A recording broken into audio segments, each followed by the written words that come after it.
Check me out. We live. We live, y'all. Y'all come on in.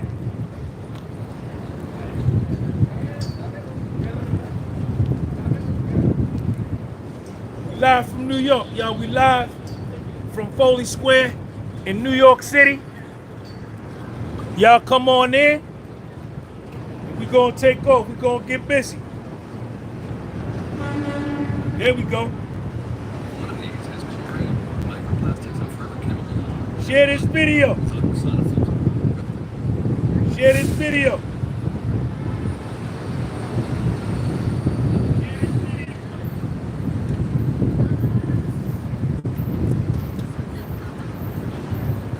Today is July the 29th, 2025. There y'all go. I see you. Share this video. Share. Share this video. We live. Share this video. Share this video. Hold on. Let me get my thing right. Let me get myself together here. And once I get myself together, we're going to take off.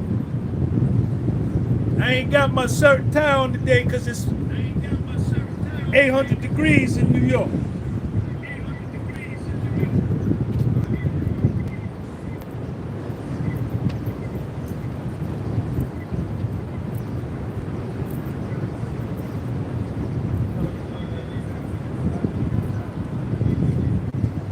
Eric Adams, Jay Berner, John Keller, Alvin Chightmere, Chris G, Brandon Murphy, Robin, Keith McGuire, Jay Jackson, I see you. Shout out to everybody that gave super chats and cash apps.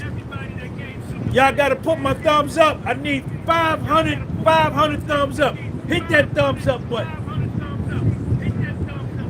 I need y'all to do me a favor. And I need you to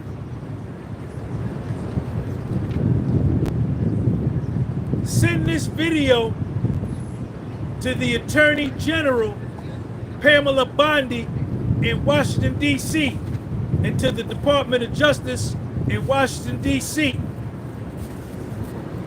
Send this video to Washington, D.C., to the Attorney General, Pamela Bondi, and her team.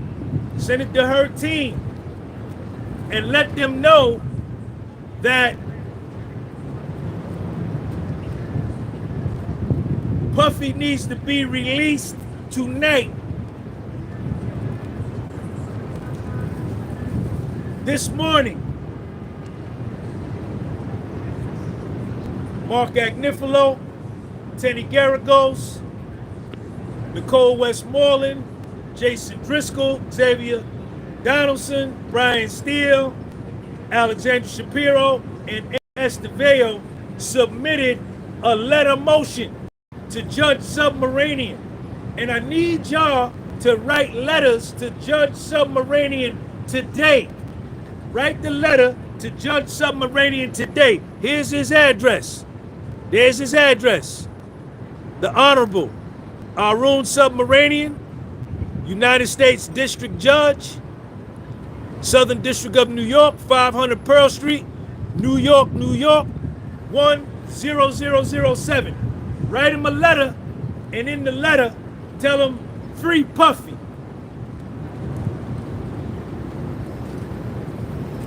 Puffy's legal team this morning wrote a 12-page letter motion citing precedent cases, case law, and clear and convincing and unequivocal evidence that Puffy should be released this afternoon. He should be released this afternoon.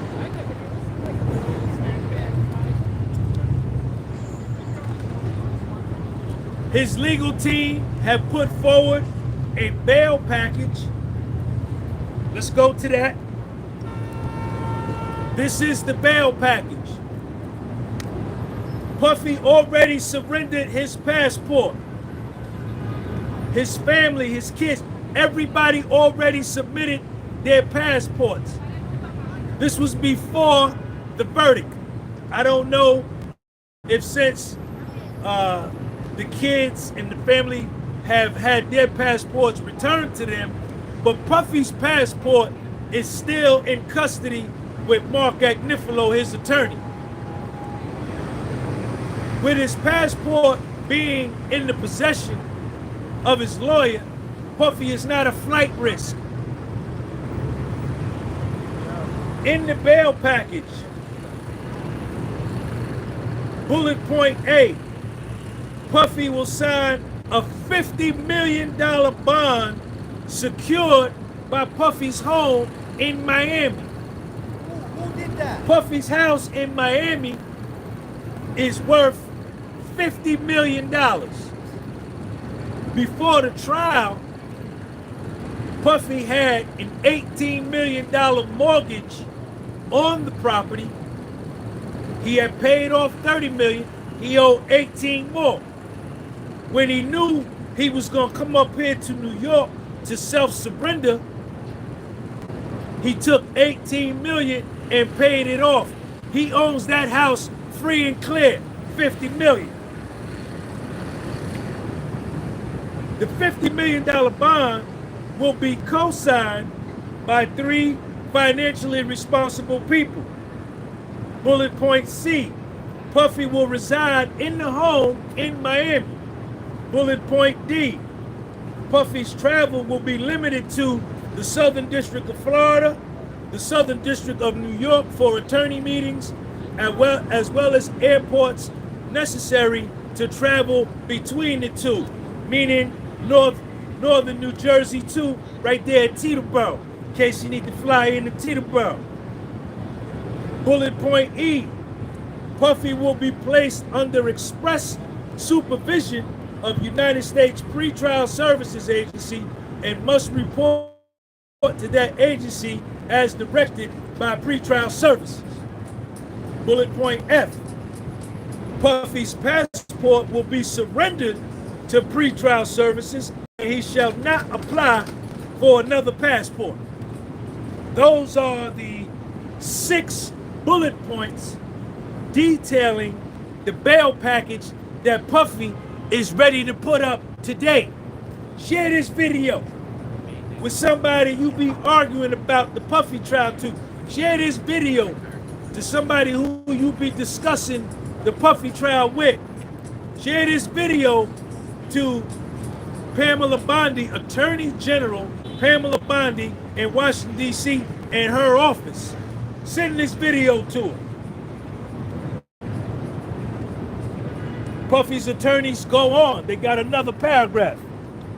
If the court finds more extreme conditions necessary, the court may also add any or all of the following conditions: home detention, private security approved by the court and pretrial services, with the cost of those private security paid by Puff, mental health treatment, substance abuse treatment, electronic surveillance of the defendant, meaning he gonna have on the ankle bracelet joint.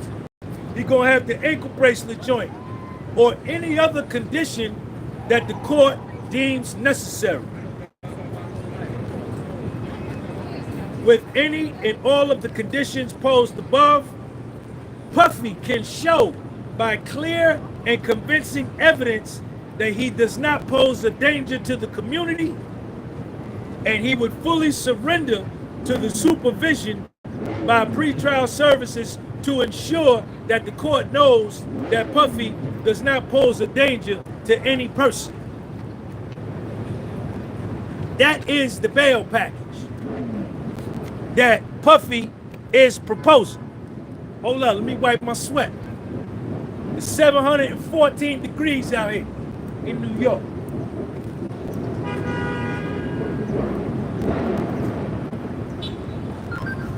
Now, in this document, this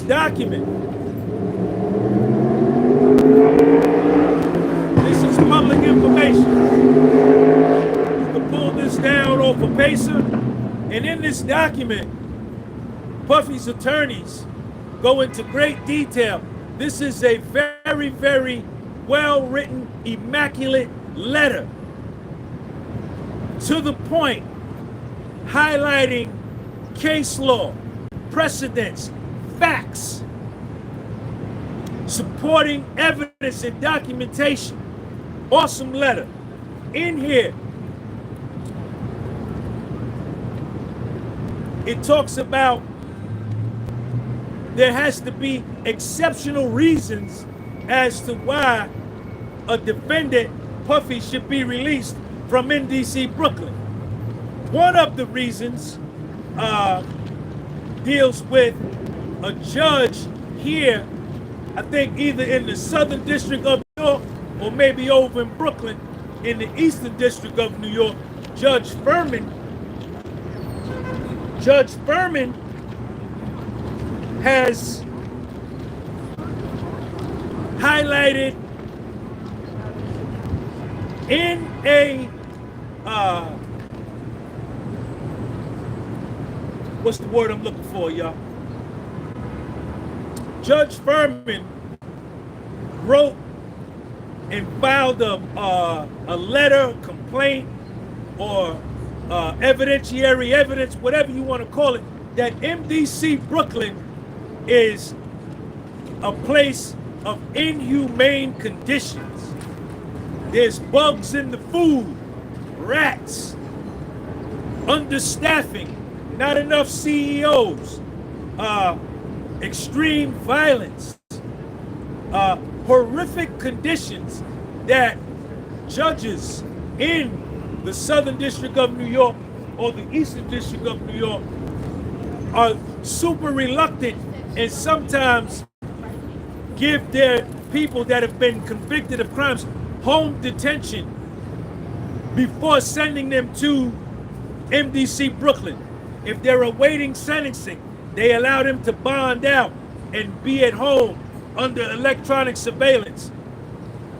The last resort is sending somebody to MDC Brooklyn because it's so bad in there. There was a case noted that an inmate got into an altercation with another inmate and had his jaw broke.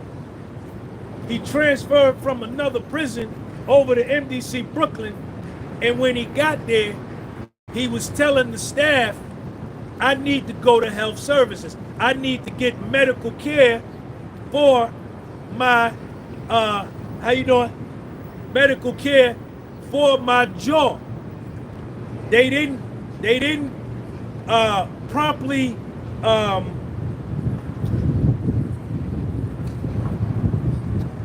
assist this inmate with the care for his broken jaw.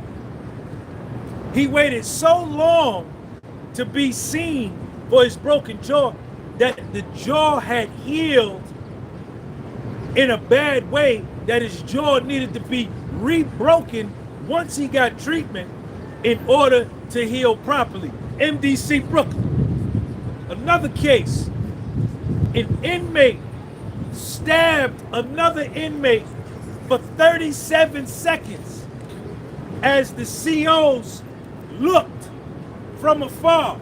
They saw the one inmate stabbing the inmate, but did not interfere, did not intervene until my man had spent 37 seconds stabbing the inmate, and the inmate was done. This is MDC Brooklyn. This is where Puffy's at.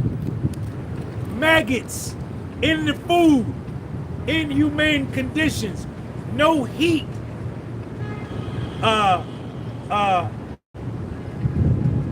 prison staff sneaking in contraband.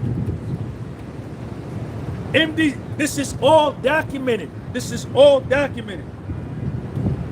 Puffy's nearly 11-month detention at MDC Brooklyn is in an exceptional circumstance. Page 9 of 12.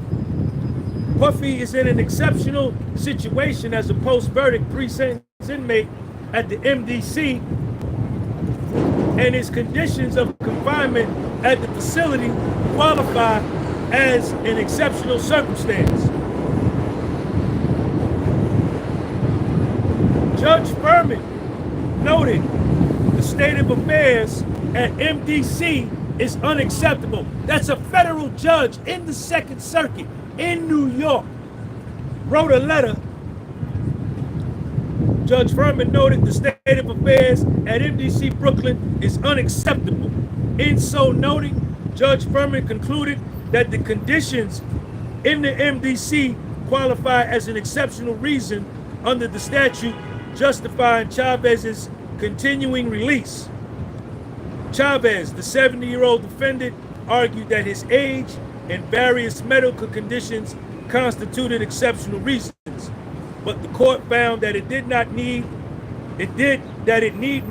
and does not decide whether the argument would suffice on its own because it concludes that the conditions at the MDC are themselves exceptional reasons. While Chavez's detention pending sentencing would not be appropriate, Judge Furman ruled that detention at MDC Brooklyn would not be appropriate for Chavez, who was convicted on a case.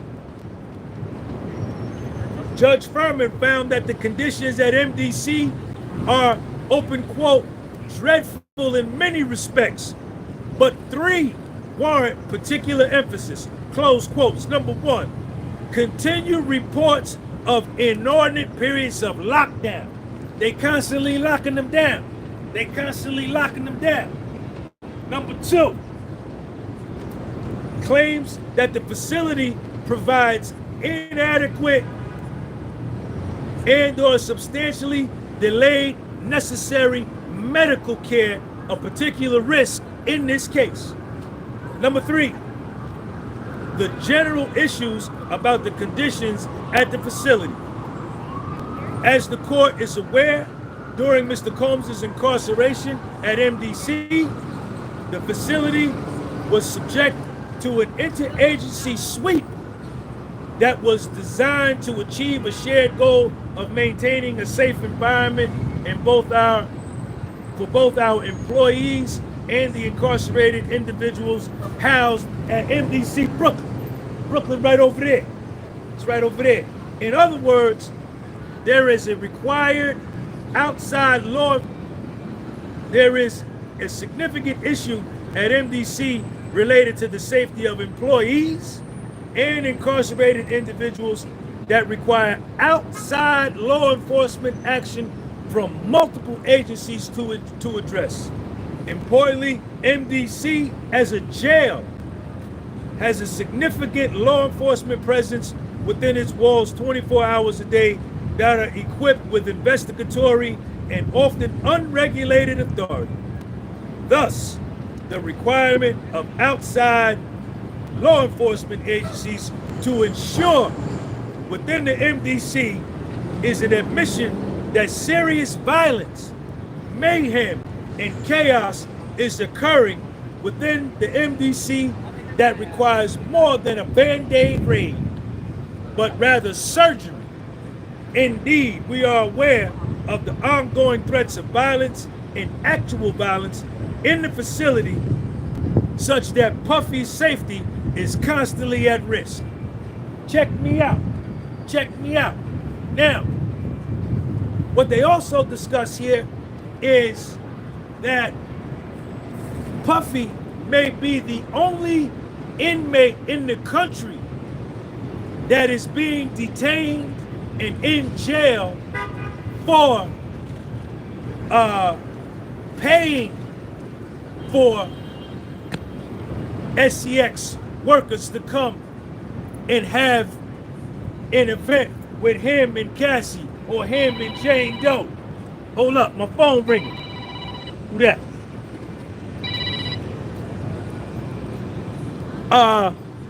Hold on, y'all gotta put my phone over here.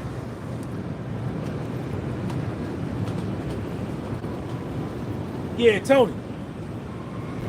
I'm on my live right now. Come on the live. Come on the live on YouTube.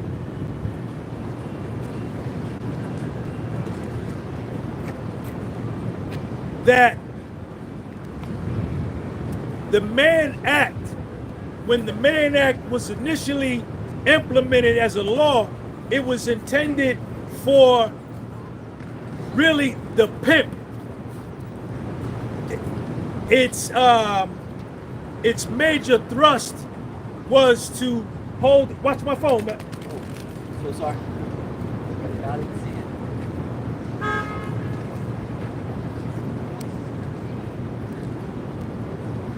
The major thrust of the Mann Act was to hold accountable people that profited from the sale of the bodies of women and girls, not people that engaged in the act.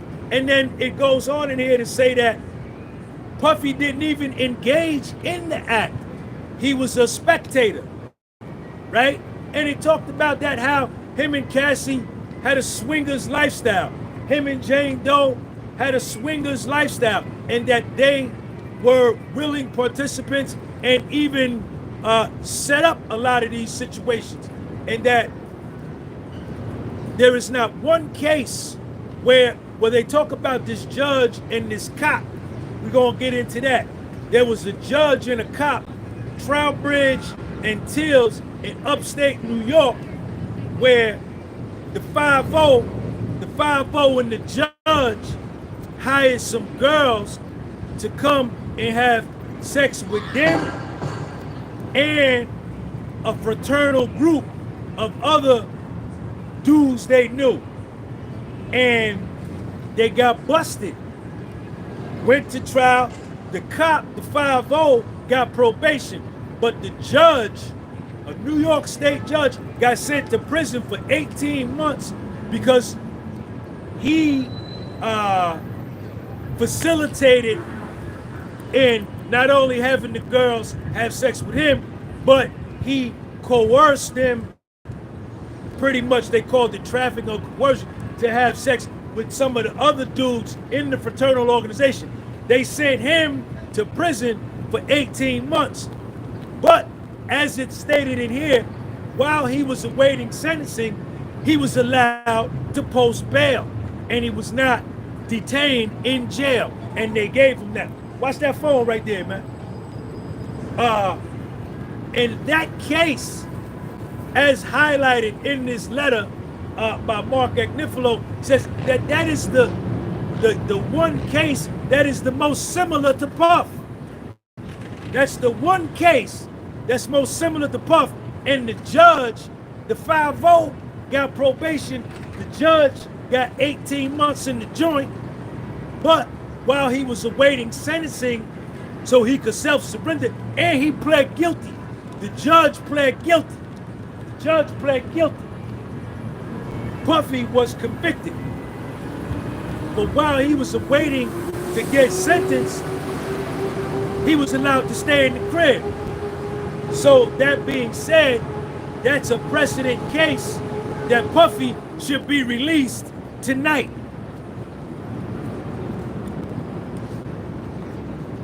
The history of the Mann Act, as well as how it has been prosecuted over the last several decades, clearly indicate the exceptional, indeed unique nature of this case. Specifically, the prosecution continued incarceration of a customer of services provided by a sex worker or a third person.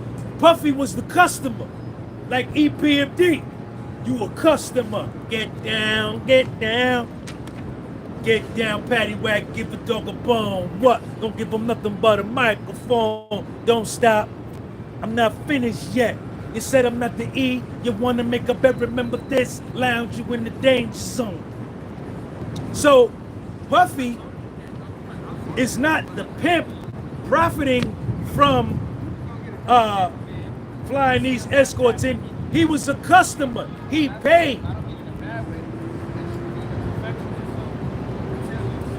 Specifically, the prosecution and continued incarceration of a customer of services provided by a sex worker or a third person, rather than a defendant profiting financially from the business of prostitution. In limited cases of Mann Act convictions from across the country that bear any similarity to Puffy's case, the defendants were released from custody pending sentencing, meaning they were let go and were allowed to come back for sentencing. Puffy is still in custody. Second, Mr. Combs' conditions of confinement at MDC qualify as an exceptional circumstance. To be released on conditions under Section 3145C, two conditions must be met.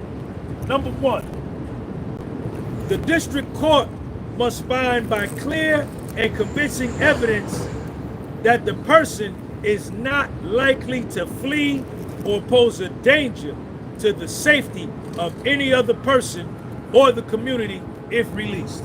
Second, it must be clearly shown that there are exceptional reasons why a person's detention would not be appropriate.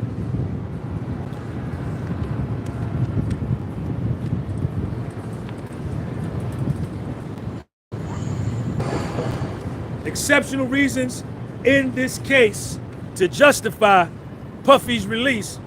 Watch my phone right there, man. What's up with you, man? How are you? You good? Good. All right. A little hot out here today. A little warm. But it ain't gonna stop nothing, though. It ain't gonna stop nothing, though.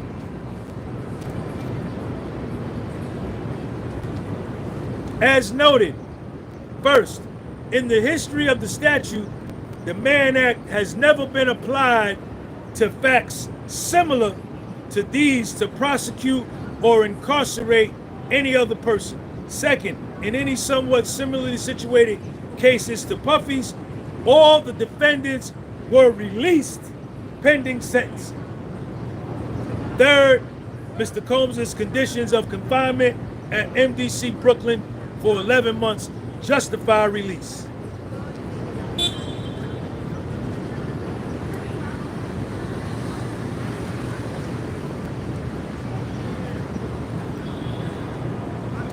The proffered reasons here, specifically the exceptional nature of prosecuting and incarcerating a person convicted of paying for sex services to be provided to his girlfriend, as well as the exceptional circumstances facing Puffy at MDC, given the truly unique circumstances of this case, are specifically the type of exceptional reasons that justify release. Check this out right here. This is where they go into saying that Puffy's, nobody has ever been held in custody for the role that Puffy played in his conviction of the Mann Act here about a month ago. There has literally never been a case like Puffy's, where a person and his girlfriend arranged for adult men to have consensual sexual relations with the adult longtime girlfriend as a part of a demonstrated swingers lifestyle, and has been prosecuted and incarcerated under the Mann Act. Combs and two of his longtime girlfriends had a private, intimate life that is not uncommon today.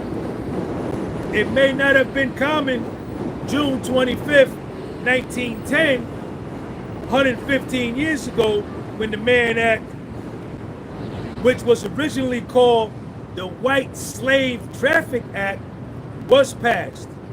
But attitudes about sex and morality have come a long way in the last 115 years. It is worth noting that when the Mann Act was passed to protect the morals and decency of America's women, American women were not allowed to vote. Perhaps due to the troubling background of this statute, whose history is rich in both racism and misogyny, the Department of Justice has limited its application to those people profiting financially from the business of prostitution and not using it to prosecute consensual adults for their own lifestyle. There you go, right there. That's it, right there. That's it. That's it, right there. That's it. It's over. It's over. It's over. It's over. It's over. In this letter, send this video to the Attorney General Pamela Bondi in Washington, D.C. The Department of Justice has limited its application of applying the Mann Act to only those people who profited financially, who were engaged in the business of prostitution and not using it to prosecute two consenting adults, a man and a woman, who have a swingers lifestyle. Check me out. Check Sean G out. Let Puffy up out of there. Tell him to let Puffy up out of there tonight. We want Puffy out of there tonight. Cassie Ventura and Sean Combs went to swingers clubs and they had threesomes. Miss Ventura consistently expressed interest and enthusiasm in her intimate life with Puffy, including what they call freak-offs. Jane Doe and Puffy had threesomes too. Jane Doe and her Puffy had threesomes too. It's right here in the letter. Cassie and Puff had threesomes. Jane Doe and Puff had threesomes. He had threesomes with both of them. When Jane Doe and Puffy watched pornography together, Jane Doe testified on the stand that she, watch my phone right there, bro. Appreciate you, man. Appreciate you.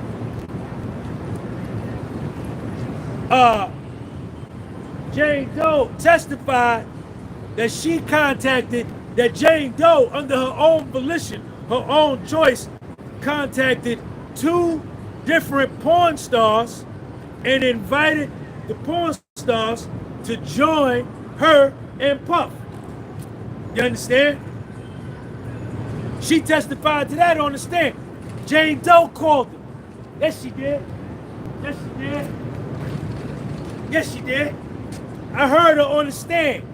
She was up there fronting and faking, trying to cry and all that. Get your ass up out of here. Your fake ass up out of here. Fake name, fake profile, everything fake.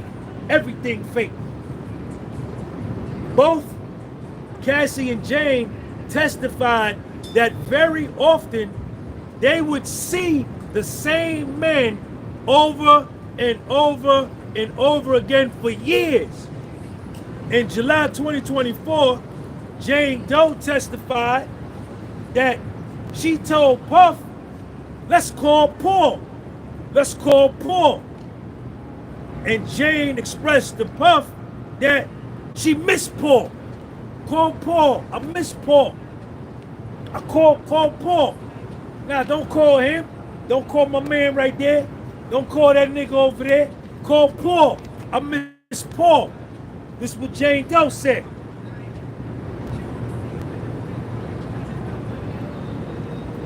She was asked on the stand, why did you say that? Jane Doe responded, because I did. She was trying to get fly. She got mad with Tenny Garagos. Tenny Garagos tore her ass up under cross-examination. Jane Doe, Tenny Garagos was running down on her so hard, Jane Doe called her own sidebar. Tenny Garagos was on her. Bang, bang, hitting her. Boom, boom, boom. Jane Doe said, she looked over at Judge Summer and she says, I need a minute. She called her own sidebar. Sidebar, sidebar. Jane Doe said, I need a sidebar. Sidebar, sidebar.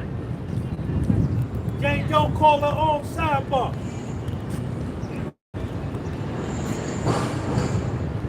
You understand? This was a lifestyle, one that both Cassie and Jane chose. One they all, as grown adults, had the right to choose. Like many aspects of sex and intimacy, it was not without its complications. Bouts of jealousy and at times frustrations.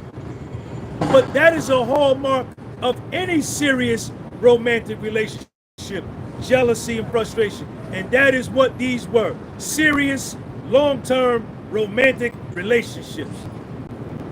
When Jane Doe came back from the sidebar, Tenny Garrett goes asked and said, "Are you okay, baby? You all right? You okay to continue? Because I'm finna keep giving it to you. I'm finna keep giving it to you." A jury, Attorney General Pam Bondi, Puffy went to jury trial, and Miss Bondi, the jury gave him his freedom and his life back. Not the Southern District of New York, not me, not the dude that just kicked my phone, not nobody out here. 12 jurors told Puffy, "Go home, man. Go be with your daughters. Go be with your sons. Go be with your family." A jury listened closely to all the evidence concerning these two relationships at the center of this sprawling racketeering conspiracy indictment. And the jury acquitted Puffy of all the serious counts and almost of all the conduct charged. The jury concluded that Miss Ventura and Jane Doe were not forced, coerced, or defrauded into having commercial sex. But the jury did conclude that there was prostitution, that the payment for the Cowboys for Angels, the porn stars, and others amounted to sex for money, despite what the only two escorts called by the government testified. The government called 2 escorts. Only 2 came. In the lifestyle that Puffy and other adults voluntarily chose, Puffy will be called a swinger. But in the vocabulary of the Mann Act, or prostitution generally, he might, at worst, be somewhat analogous to a John, someone who pays to have sex with a sex worker. In this case, a male sex worker. More particularly, a male sex worker who works for and is vetted by a well-known agency called Cowboys for Angels.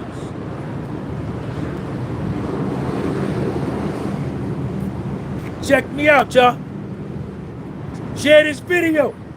Share this video. How many likes I got? I got 500 likes. I only got 311 likes. Give this video a thumbs up. Give it a thumbs up. I need 500 thumbs up. Hurry up.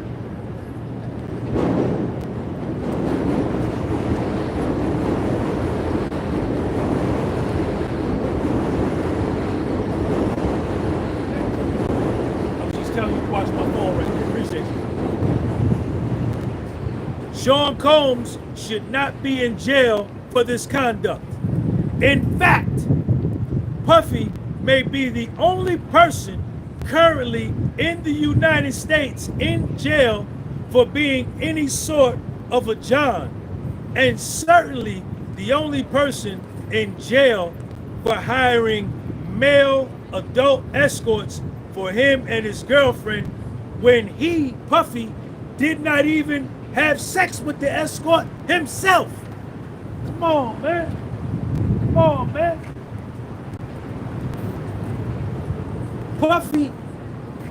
Puffy let the male escorts knock down Cassie and Jane, and they wanted it. Jane wanted it. Cassie wanted it. The jury determined that. Puffy is in jail for paying for sex for his girlfriend. He didn't even participate, but he in jail for it. Hold up. Let me give me some water. Hold up. Watch my phone right there. You see that phone right there? Thank you.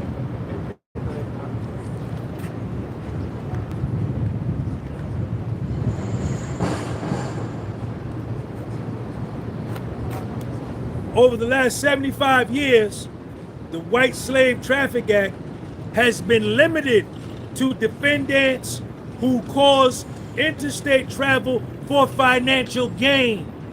Puffy was not in this for the financial gain. That's why the RICO, he got acquitted of RICO. The White Slave Traffic Act has been limited to defendants who cause interstate travel for financial gain through the business of prostitution, as reflected in the cases brought under the statute, as well as the explicit enforcement policies set out in the United States Attorney's Manual.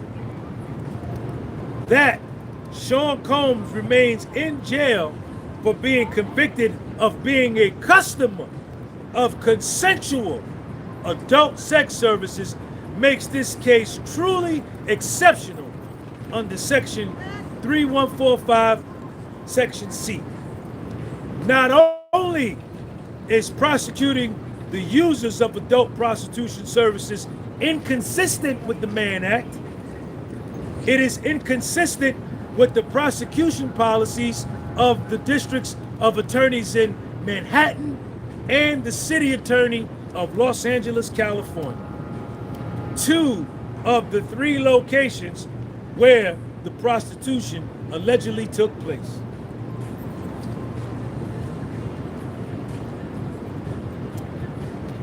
The District Attorney Vance here in New York states that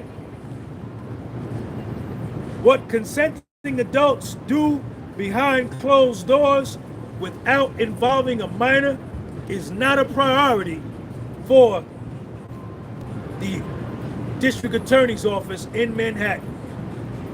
There is a law against prostitution, yes, but me, the District Attorney in Manhattan, I am not nullifying the law, but my office, like so many others, has limited resources to address multiple issues. So adult sex work is not our priority. They wouldn't have even prosecuted that case in Manhattan in state court that Puffy is being held in MDC Brooklyn for. It's right here in black and white.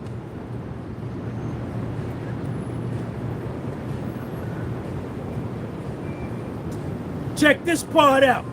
Check this part out right here. How you doing? Good. What's going on? My fiance loves you. He do? And I'm come trying here, to come pull here. him. Say what's up to the people. Check it out, y'all. What's Lee your name? Rich, I'm Corey. But Lee Rich, my husband, loves you. Like, loves you. He will follow your page. Say what's up to me. This is why we look like this, right? Yeah, like, yeah. Been working out? Yeah, and I'm trying to call him, but he's not answering.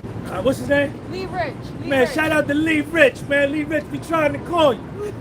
Yo, shout out to the bus driver. Every time I come over here, it's a black bus driver. He be over there. He come out the bus. He be like, yo, what's up, man? Good work. How you see doing? You every day. How you doing? Come here.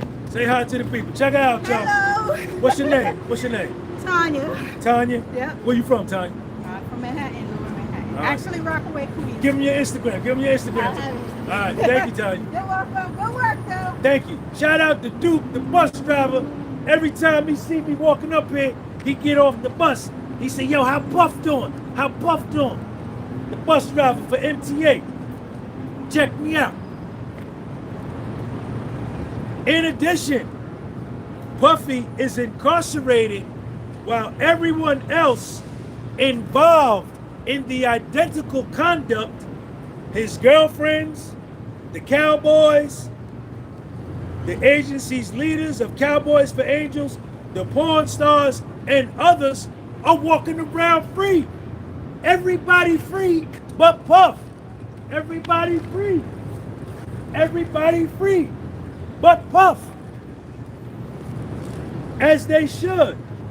If there was ever a fact pattern that was an exception under the Mann Act, it's this one. As a result, this court, the Southern District of New York, should release Puffy on reasonable conditions in advance of sentencing, scheduled for October 3rd, 2025.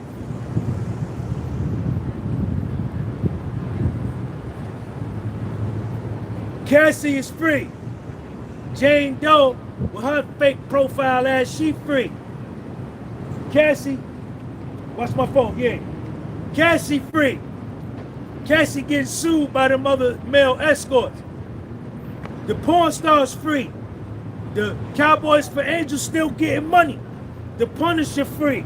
The other dude, everybody free that was involved in the same joint. But Puff, free Puff, man. Free Puff. Everybody put free Puff in the live chat. Put free Puff in the live chat. Put it in the live chat.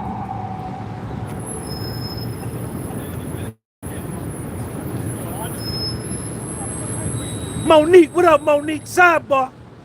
Free Puff. Everybody free but Puff. Everybody free.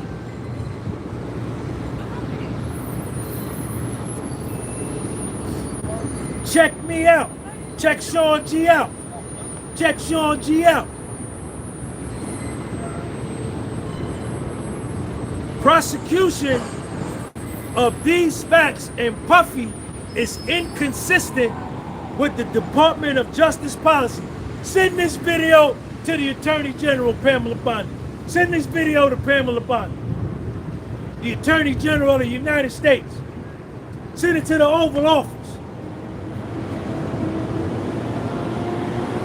It has been the explicit policy of the United States Department of Justice to charge the Mann Act in adult prostitution cases only where the defendant is motivated by commercial gain. God, man. Jerking Puff, man. Puff got jerked, man. Puff got jerked. Puff got jerked. Puff got jerked. Puffy got jerked. Puffy getting jerked. Puff getting jerked. Puffy got jerked. For over 75 years, the Department of Justice has made it clear through its own enforcement policies that Mann Act enforcement should be limited to cases targeting defendants who violated the statute for commercial gain. For example, in 1953, the U.S. Attorney's Manual said the White Slave Traffic Act makes it an offense knowingly to transport any woman or girl in interstate or foreign commerce or in the District of Columbia or in any territory or possession of the United States for the purpose of prostitution, debauchery, or for any other immoral purpose. However, as a general rule, prosecution should not be instituted in the so-called non-commercial cases. In bold print, I got the paperwork. I'm not like the parole officer who ain't got no paperwork. As a guide to exercise of sound discretion in non-commercial cases, consideration may be given to prosecution in such cases as the fraudulent overreaching of previously chaste women and girls. Okay. This policy of not prosecuting non-commercial cases, the same as Puff. Puff got a non-commercial case, continued through the remainder of the 1900s until the focus of the statute turned to cases involving minors and or sex trafficking in the 1980s. The 1961 U.S. Attorney's Manual stated that prosecution of persons who are not engaged in commercial prostitution enterprises as panderers, operators of houses of prostitution, or call girl operations should not be instituted without prior approval of the criminal division. By 1988, enforcement priority shifted to cases involving sex trafficking and minors. Unless minors are victims, prosecutions under 18 USC 2421 and 2422 should generally be limited to persons engaged in commercial prostitution services. That's what Puffy is convicted of. 18 United States Code section 2421, and that's what, watch my phone and my water right there, man. Thank you, man. And that could very well be a reason why Maureen Comey got fired, because listen at what we're talking about. Listen at the facts that the Department of Justice has said. We don't prosecute non-commercial cases of prostitution where there's no financial gain. Yet, they brought 2 charges to Puff just for that, convicted him of that, and have him sitting in MDC Brooklyn waiting for sentencing. When it clearly states that you shouldn't bring these types of cases. The Mann Act is not for these types of cases. The Mann Act is for dudes, pimps, that use girls to bring them across state lines for financial gain. Hold up, let me get some water right here. Hold up.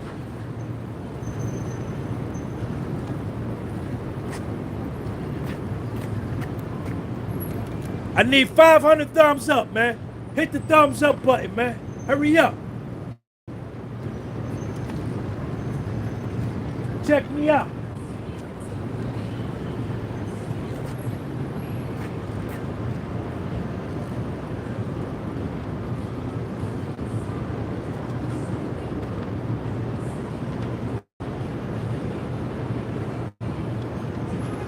Free Puff. Everybody put it in the live chat. Free Puff. Lesotri Soul, what up? Kenyatta Ali, thank you for your channel membership. Everybody put it in the live chat. Free Puff. I want to thank everybody that gave me a super chat. Thank everybody that gave cash. I appreciate y'all. Love y'all. Let me say this. Toure. There's a journalist called Toure, Toure. Watch my phone right there. He going around making videos about Puff, right? About why did Puffy win and Puffy should be convicted. Toure came here for 2 days. The only time he came down here was the last week of the trial. But he on his YouTube channel talking like he know the whole case. He was here 2 days. I saw him on the 24th floor, and he saw me too. We made eye contact. Stop going on your channel telling lies about Puff. Yeah. And, you understand, go change your Wikipedia, right? Because you're not foundational Black American. You're not an American writer. You from Barbados, and you from the Virgin Islands. You a Caribbean Black. You understand? So go change your Wikipedia. Stop trying to claim us. You're not one of us. You from Boston. You went to school at Emory. You dropped out in Atlanta. Dropped out. I graduated from Morris Brown right there in Atlanta. I finished. Telling lies.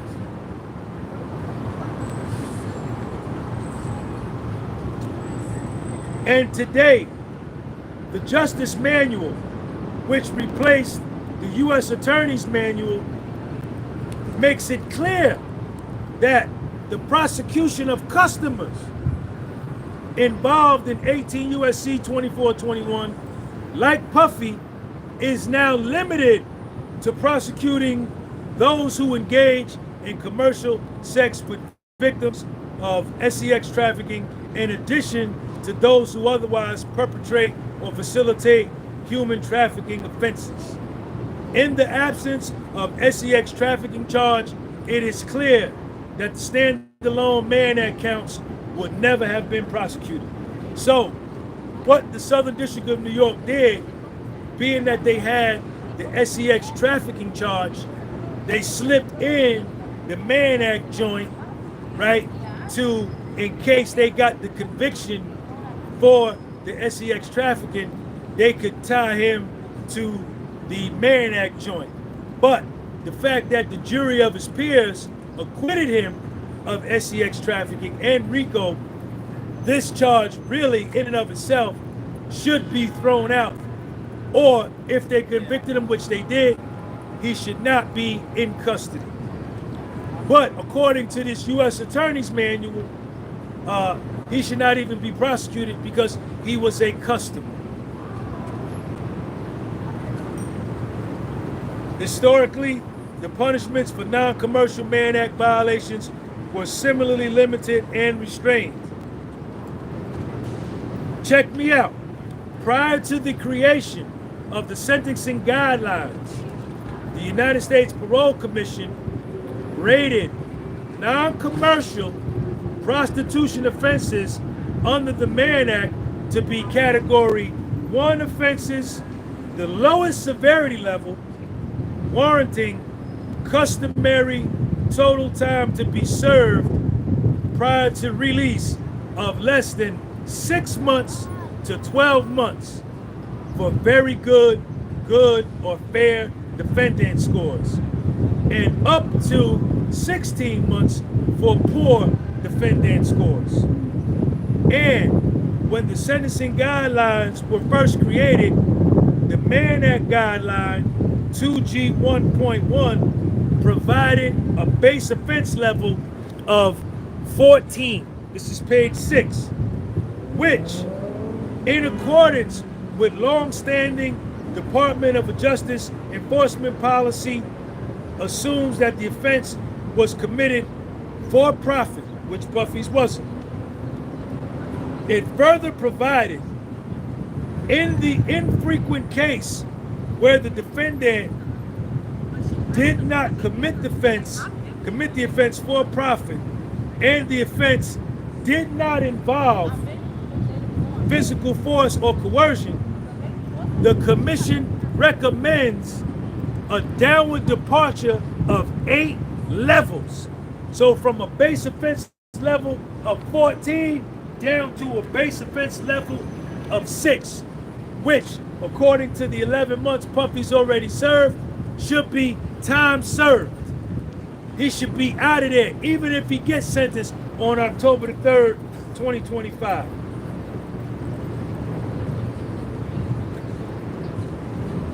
So, what Mark Agnifilo and them say in this paragraph is that, according to the sentencing guidelines, and I've been telling y'all this about the sentencing guidelines since Puffy got sentenced. I had the phone button and that shit was way. The judge can't just wake up one morning and say, yo, my coffee didn't taste right, I'm gonna give Puff 9 years.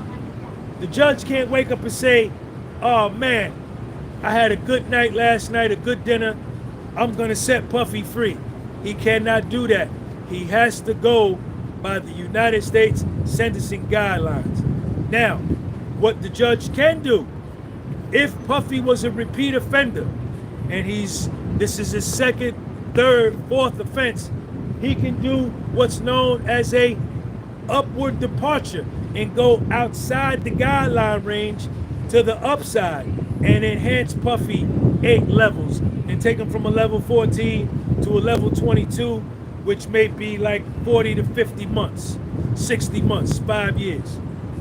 Only if Puffy had a history of doing this. But this is Puffy's first offense. He doesn't have a criminal history. His criminal history is Category 1. So, according to this, Puffy should get a downward departure of 8 levels from a base offense level of 14 to a level of 6.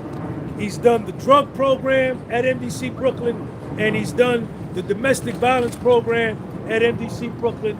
All of this stuff working in his favor. He should get time served.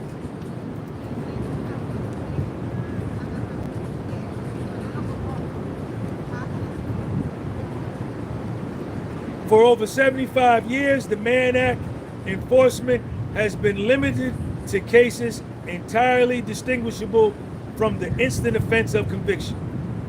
For merely paying for a person to have sex with your girlfriend, and intentionally so given the Department of Justice explicit instructions to avoid prosecuting offenses like the instant offense of conviction. For example, the only modern era prosecution of Johns that were identified involved defendants who patronized prostitutes who were vulnerable immigrants with limited English language skills who were being trafficked by brothel owners. And these cases, unlike here, did not involve defendants who paid a person but did not have sex with the person. Regardless, the penalties for such offenses were typically less punitive than the prison time Puffy has already served. So, what they're saying here is that when you have a lot of these females being trafficked from Mexico, El Salvador, Nicaragua, Guatemala, Colombia, Brazil, and they're brought here, they can't speak English, they're being trafficked by an organization that is engaged in the business of human trafficking. When they get here, the group takes their passports so they can't leave, and it forces them to engage in prostitution for a profit.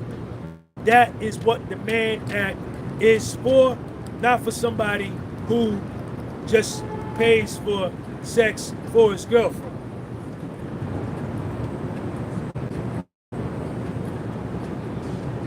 Excuse me, sir. You covering something? Yeah, I'm covering the Puffy trial. What? I'm covering the Puffy trial. Okay, that's cool. What's up with you? You have Instagram? Yeah, the podcast was sold. The podcast? The podcast was sold. You wanna promote your platform? No. It's all good. I'm YouTube. just interested. I'm interested. Okay. Thank you. I appreciate it. All right. The podcast.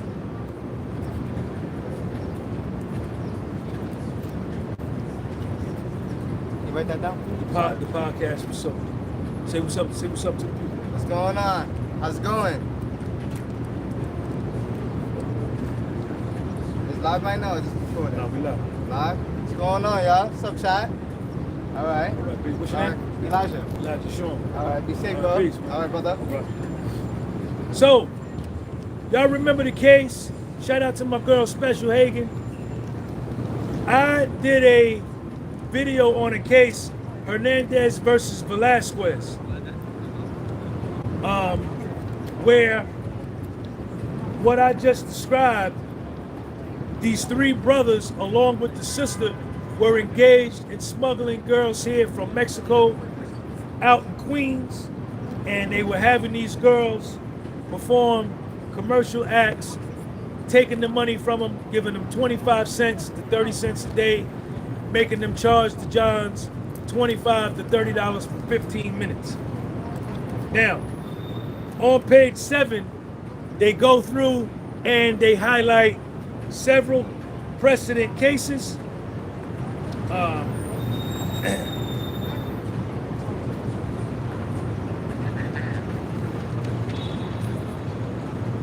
The prosecutions by United States Attorney's offices in the district courts within the 2nd District, this is the 2nd District, followed the directives provided by the Department of Justice.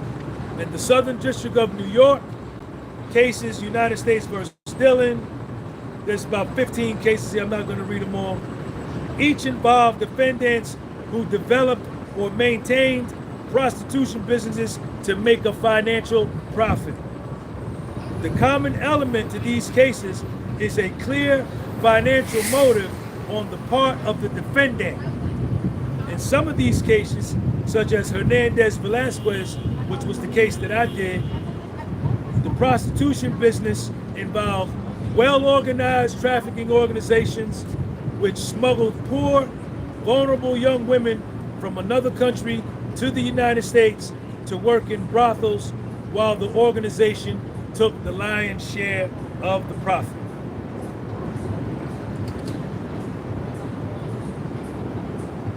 Likewise, defendants who operated prostitution businesses for profit. Several of these cases also involve the prostitution business moving women from another country to the United States and taking advantage of women's immigration status.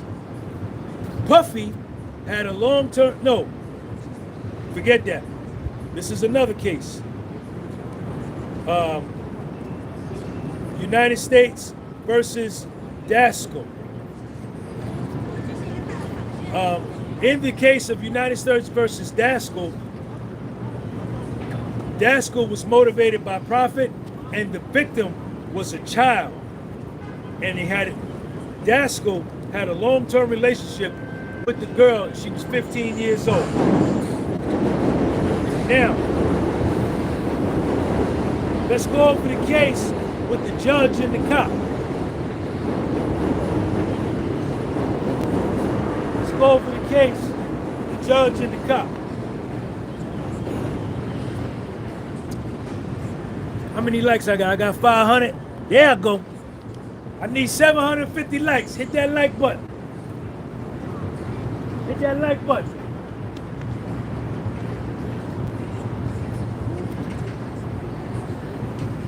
Now, here we're going to talk about a police officer and a judge that got involved and were convicted under the Mann Act.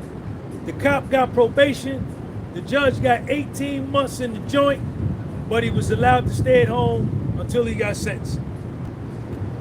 Of the district courts within the Second Circuit, the only case located to date by the defense where a John was prosecuted under the Mann Act in an adult prostitution case was from the Western District of New York in the case of the United States versus Trowbridge, where the defendant was a retired police officer who, along with a former New York State judge, Tills, and others, hired women whom they paid to have sex with members of a male fraternal group called the Jesters.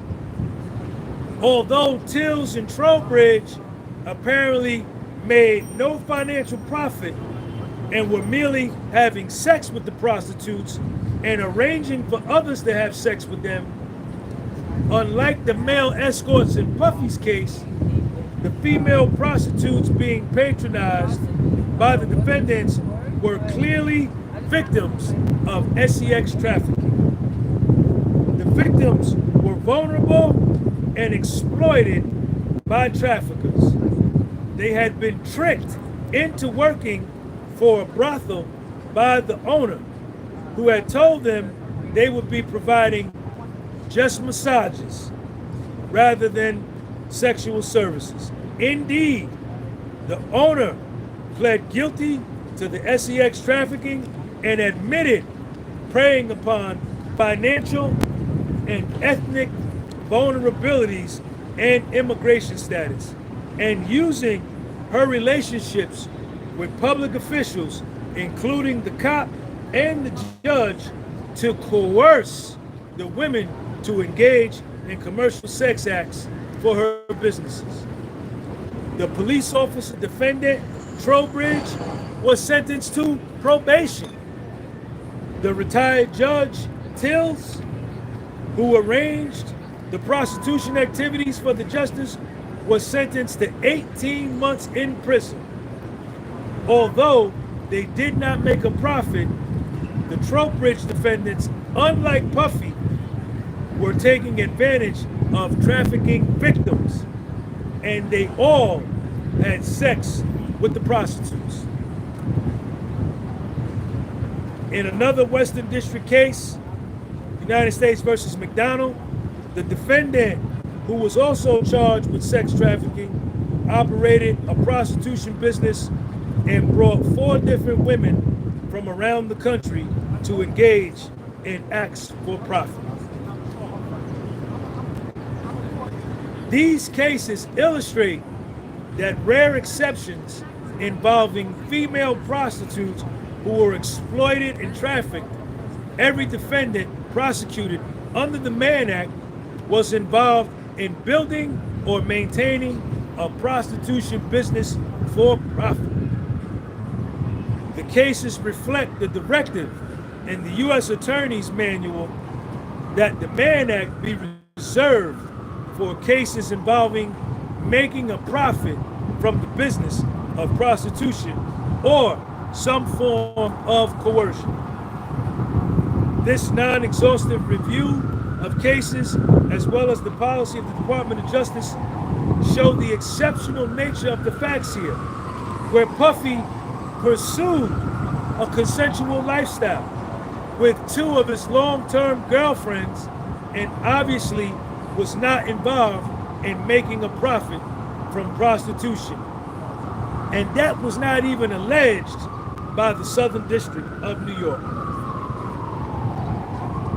Moreover, these cases, which involve defendants similarly situated to Puffy, have been released on bond pending sentencing.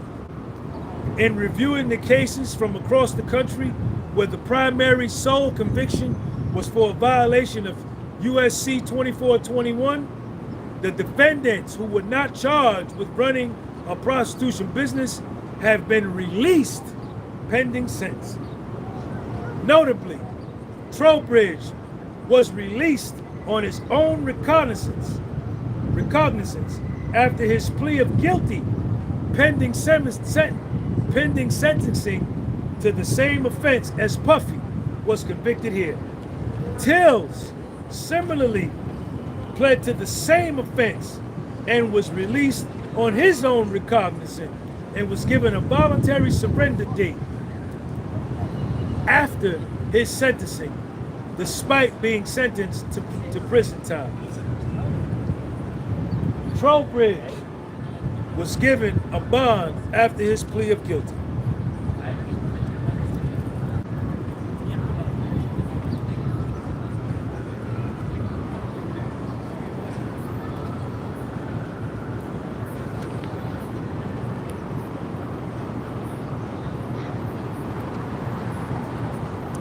You gotta let Puffy go, man. You gotta free Puff, man. You gotta free Puff. The Mann Act was intended to make a profit, man. Not for consensual adults engaging in consensual SCX.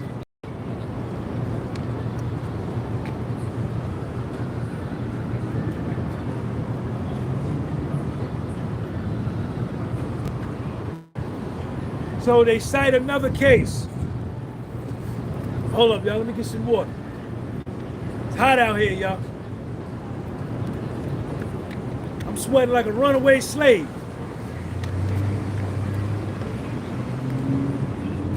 Remember what I told you. Toure only came to the court 2 days in person. He was not here. I was here every single day. He came the last 2 days for the closing arguments and the sentencing. Don't let him fool you. He wasn't down here. And he's from the Barbados and the Virgin Islands. He ain't no foundational Black American.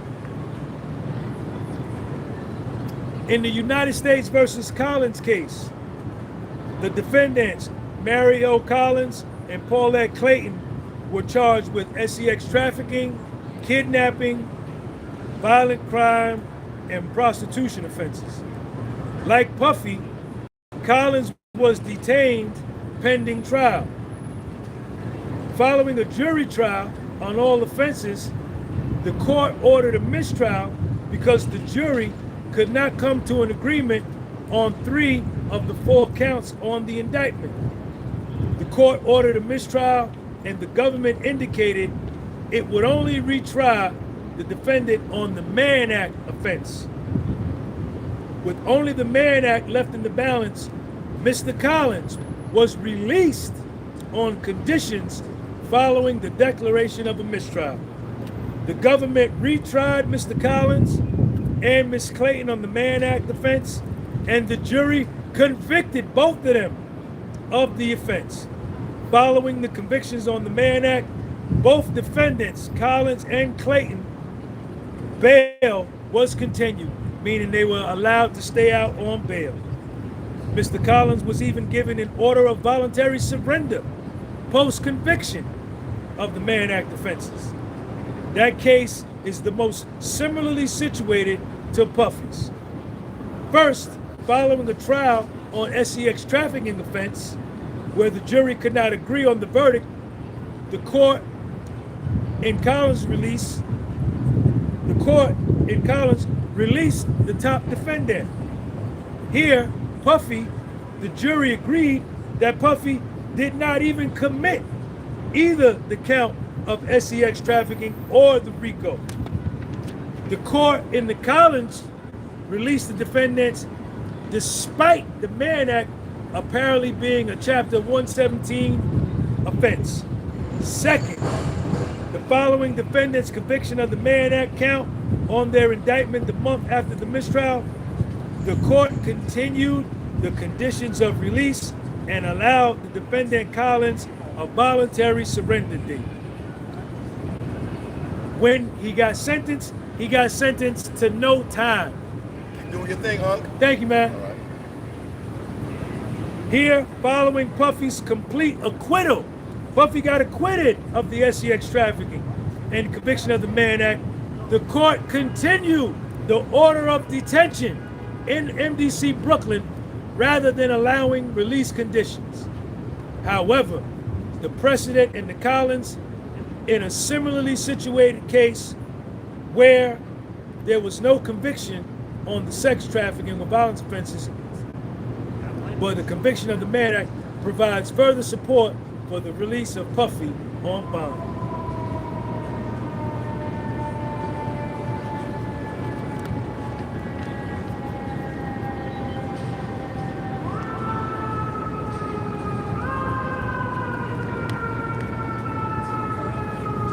There is no risk of flight or danger to the community. Shout out to Puff, man. Free Puff. Everybody put Free Puff in the live chat. Free Puff in the live chat.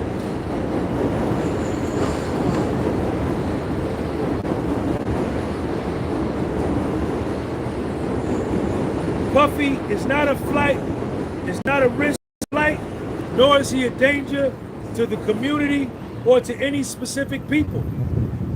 Given the undisputed facts that Mr. Combs voluntarily came to New York to surrender in this case in advance of his arrest, that he surrendered his passport to his lawyers 6 months before his arrest, that he paid off an outstanding mortgage on his home in Miami prior to his arrest so that he would own the home free and clear to secure any bail package, and that he has now been acquitted of racketeering conspiracy and SEX trafficking charges against him, there is no serious argument that he is a flight risk.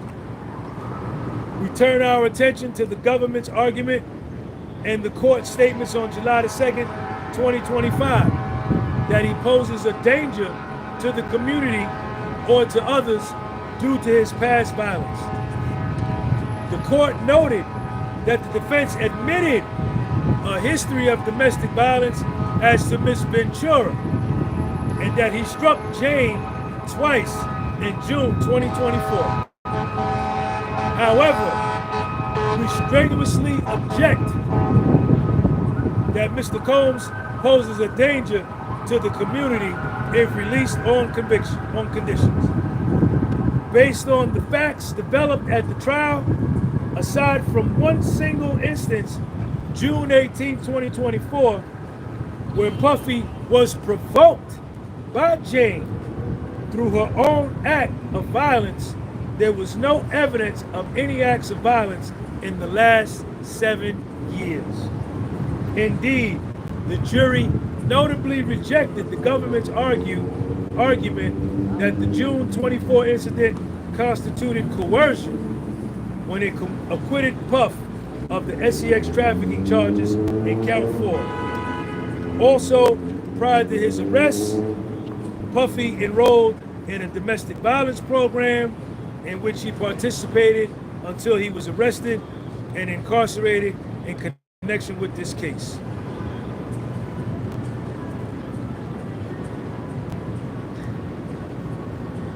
The relationship between Cassie ended in 2018, and there was no evidence at trial of any physical altercations between Puffy and anybody else between their breakup in 2018 and the physical altercation with Jane in June of 2024.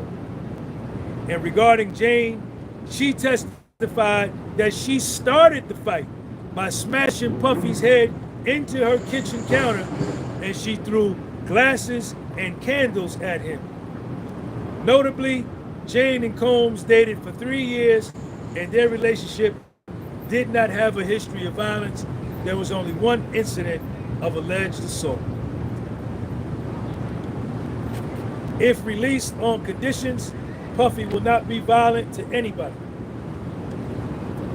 And as we said in court, this jury gave Puffy his life back, and he will not squander his second chance at life, nor would he do anything to further jeopardize his 7 children not having a father, and 4 of his children not having a parent at all. The court can fashion any set of conditions, and Mr. Combs will abide by any condition to make the court comfortable. Mr. Combs will not be violent toward any person. That's it, y'all.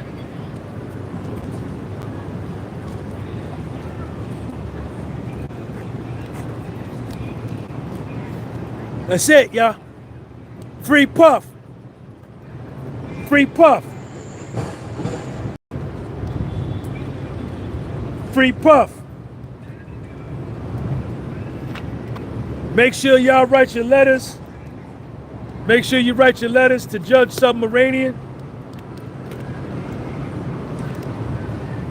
Make sure you write your letters to Judge Submaranian and tell him you want Puffy released. Judge Submaranian, this is my message to you from me.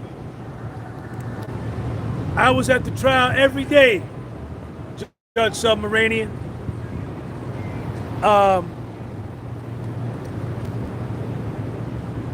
I made a video about you. I thought you did a fair job. I thought you did a good job. I thought you were fair.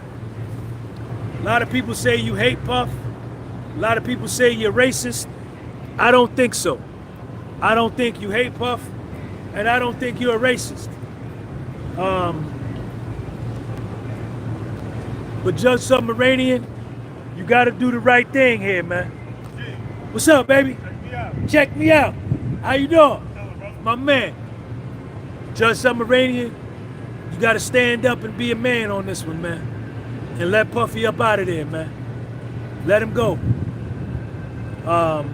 You can't be scared. If you lose your judgeship, so what? At least you do the right thing, right? Integrity never went out of style. Mark Agnifilo, Tenny Garagos, Xavier Donaldson, Nicole Westmoreland, Anna Estevello, Alexandra Shapiro, Brian Steele, Jason Jiskel, Jonathan Bach, all just laid out a clear-cut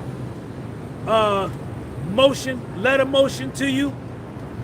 You have case law, you have precedent cases, you have Department of Justice manuals. Let him out of there, Judge Submaranian. Stop playing, man. Stop playing. Let my brother go, man. Let him go. The jury acquitted him. The jury acquitted him. He got acquitted of RICO, got acquitted of the trafficking.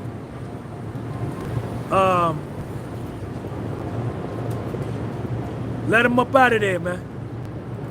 Let him up out of there. Let that man go home and be with his people. He done been through enough. Puffy is a taxpayer. Puffy pays his taxes. Puffy is an American citizen. I'm pretty sure Puffy is a foundational black American. I traced his history, his ancestry back to Baltimore, Maryland, to Otis Combs. They go back to the middle of the 19th century. Dark-skinned Jermaine, thank you. 1847, his people go back to Baltimore, Maryland, Otis Combs. I'm a foundational black American. We are not immigrants to this country. We were already here before you got here, Judge Submaranian. You're an immigrant to this country. You are in my country. You are in Puffy's country. No disrespect to you, but the facts are the facts. Puffy is a taxpayer. Puffy is an American citizen. Puffy went through a jury by trial. He was acquitted of the most serious charges. The Mann Act charge is being misapplied to him. He is being unlawfully detained, Judge Submaranian, and you are complicit, Judge Submaranian, in his unlawful detention. And you can fix that by letting him out of there tonight. Let him out of there tonight. We have cited case law where there's been cops and a judge that did the same thing, worse than what Puffy did. Puffy did not have sex with the male escorts. He was a swinger. Him and Cassie was swinger. Him and Jane Joe was swinger. This was an adult, consensual lifestyle that they enjoyed. The police officer and the judge engaged in the sex act with the women. One of them got probation, the other one got 18 months, but they were both given bail. Judge Submaranian, stop playing, man, because you're making me mad now, man. You finna get me mad, man. You finna get me mad. Free my brother, man. Free my black brother, man. Free my brother, man. Puffy go down, I go down. We go down together. I am my brother's keeper. Free that man. He beat the Southern District in New York fair and square. He beat him fair and square. He beat him fair and square. They cheated every day. They cheated every day, Judge Submaranian. You saw it. You saw it. Yes, you did. Yes, you did. Yes, you did. Yes, you did. I know you saw it, because I saw it. And I was there every day but 5 days. Toure doing videos, he ain't come to the trial but 2 days. He on the YouTube talking all this and that, like, oh, this and that. Nigga, you only came 2 days. Excuse me, 2 days. Get your ass up out of here. Fake ass. And you saw me. And you saw me. You looked right at me. Because I was sitting in that bench right outside the overflow, and you was standing by the window, and you turned around, and you peeped me. Everybody saw Sean G. You saw them suspenders. You saw my hat. Everybody saw it. Everybody saw it.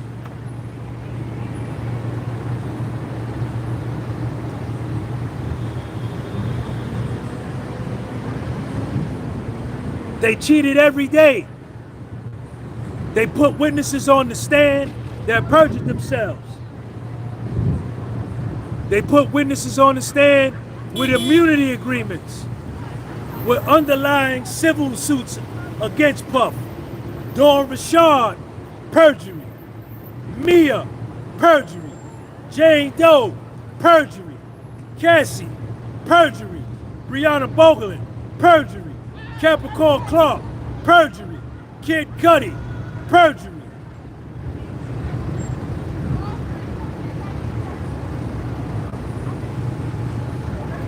And he still beat him. And he still beat him.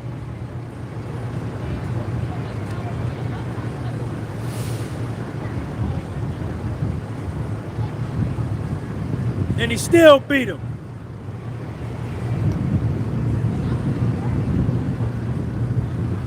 And he still beat him.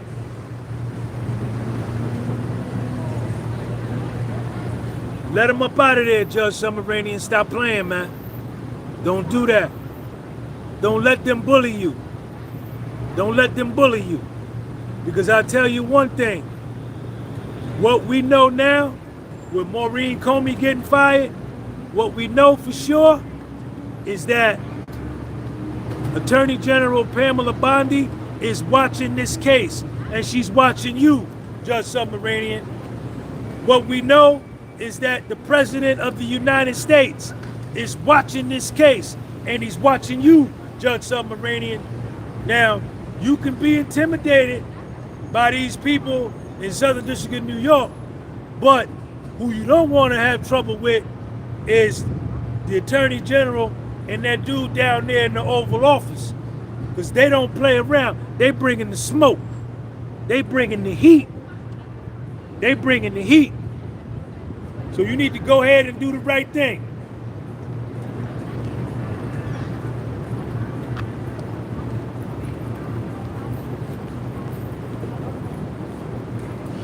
They watching this case. They watching this case. They watching this case, and they watching this case.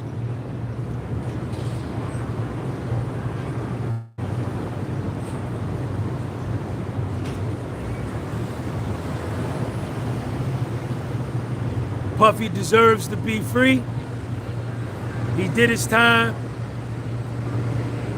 He followed the system. He played by the rules that was laid out in front of him. He didn't cheat. They offered Puffy a plea deal. 30-year plea deal. 30 years. Take this 30 years, and we won't go to trial. If you go to trial and lose, we are going to ask for life without the possibility of parole. Puffy took it to trial and won. Let him go home, man. Do the right thing, man. Stop playing, Judge Submaranian. Everybody write Judge Submaranian a letter. This is his address. And tell him to free Puff.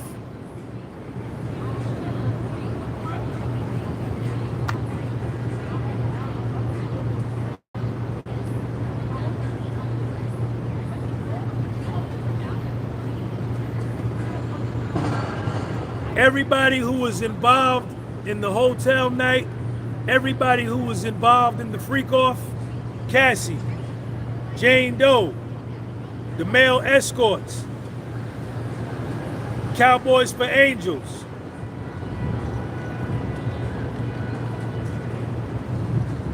everybody is free. All of them are at home. All of them didn't get prosecuted for this. Puffy got prosecuted and is sitting in prison while everybody else who was involved in this complicit consensual act is free. What are we doing here? What is this?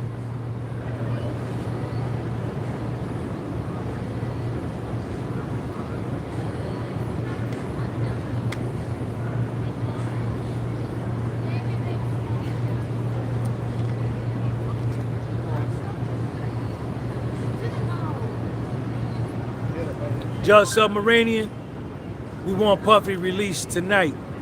You got this letter. Let him out of there tonight. And I want everybody in this live chat, if you support Puff, send this video to the Attorney General, Pamela Bondi, and to her team. Send this video to the White House, to the Oval Office, and tell them they need to come and take a look and read this letter. It's a 12-page letter motion.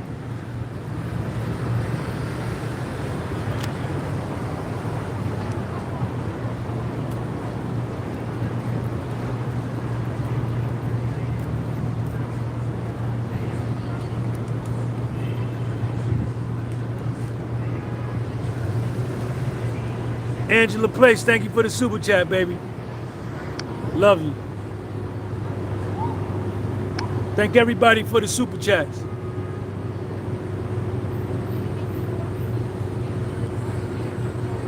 Free Puff, man.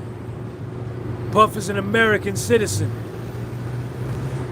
Puffy is an American citizen from Harlem, Mount Vernon, Harlem, from the city of New York. Treat one of your own like you would treat yourself. Stop playing, Judge Submarinian. Stop playing, man. Stop playing, man. Stop playing. Because I'll tell you one thing. Hold up. I need y'all to do me a favor. In the city of New York, there are 705 hotels in the city of New York. I need y'all to put in the live chat what hotel Puffy always use when he come to New York. What hotel do Puffy use? Judge Submarinian, watch this. You don't want this dude right here to give you a phone call. Judge Submarinian, check me out right here. What hotel do Puffy use every time he come to New York? We support those that support us.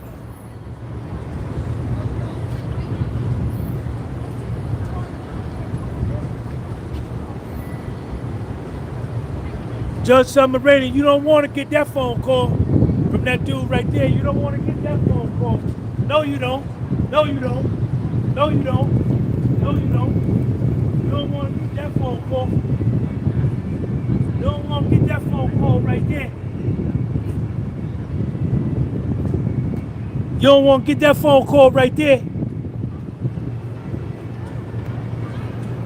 Free Puffy, man. Let's move on with our lives, Judge Submarinian. That brother got 4 daughters, man. 4 daughters, 3 sons. Let him up out of there. Everything that everybody done said about this man before this trial was a lie. None of that came out in the trial. None of that came out in the trial.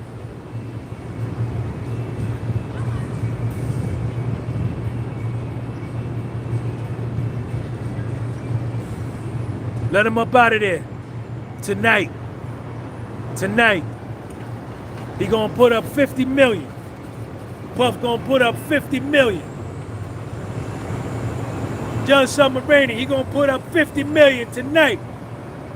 Free my brother.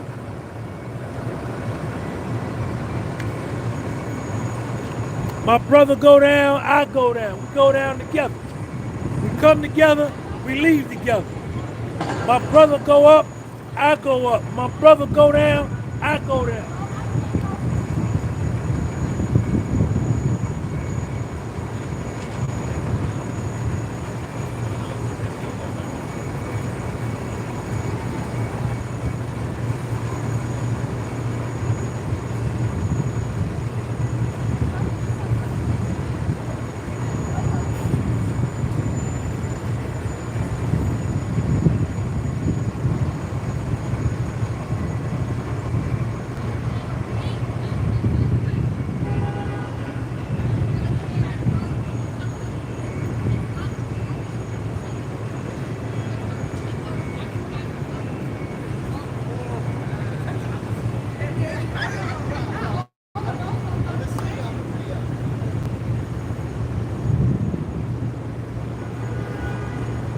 United Kingdom, what up, Seth? All right, y'all, let me get up out of here. I gotta get back to Jersey, man. I gotta get back to Jersey, man. Sean G, don't never stop. Thank everybody for the super chats. Thank everybody for the cash apps. I appreciate y'all. I'm gonna holler at y'all later. Peace.